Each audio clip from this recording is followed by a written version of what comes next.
whose opinion really counts. We as human beings spend an awful lot of time caring about other people's opinions of ourselves. We want to be liked and valued and feel worthwhile. We want others to think highly of us and to really find us likable. Let's check out what Paul has to say about this. Today we're taking a look at 1 Corinthians chapter 4, particularly verses 3 through 5. And here's what he says. I care very little if I am judged by you or any human court. Indeed, I do not even judge myself.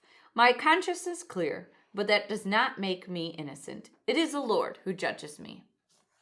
How can Paul make such a bold statement to say that he cares very little about what the Corinthians think about him? It's because of this.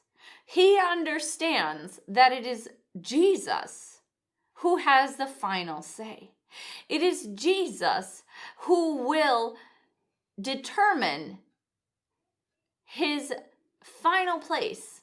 It is Jesus whose judgment and opinion really matters.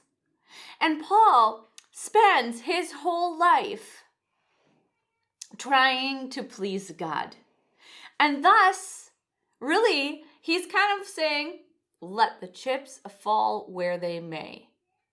I can't judge if it's, I can't even judge myself because I depend so much on Jesus's opinion of me.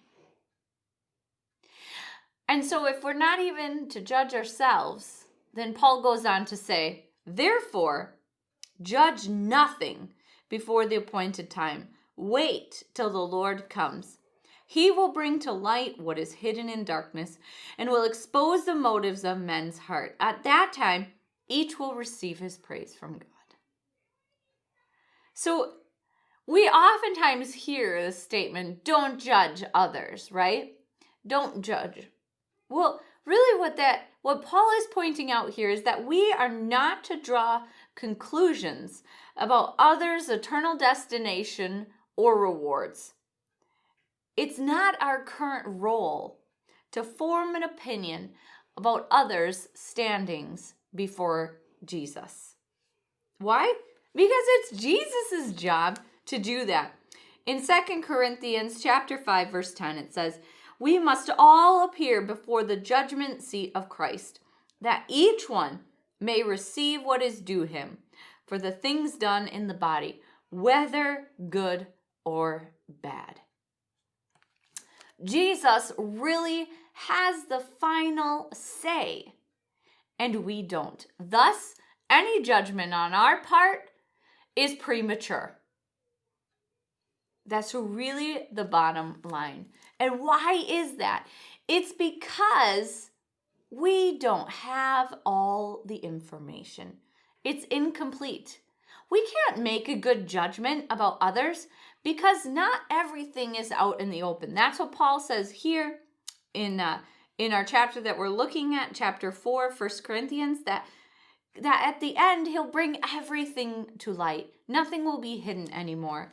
And Paul makes a similar statement over in Romans chapter 2, verse 16. He says, this will take place on the day when God will judge men's secrets through Jesus Christ, as my gospel declares. Secret things. There are things hidden from us. We can't know all the motivations and all that is what's done. So any judgment that we make, any conclusion, any opinion about another person is incomplete and premature. Let's let those things slide. Let's not judge others before the end is come. Jesus has that role. We don't need to take it upon ourselves.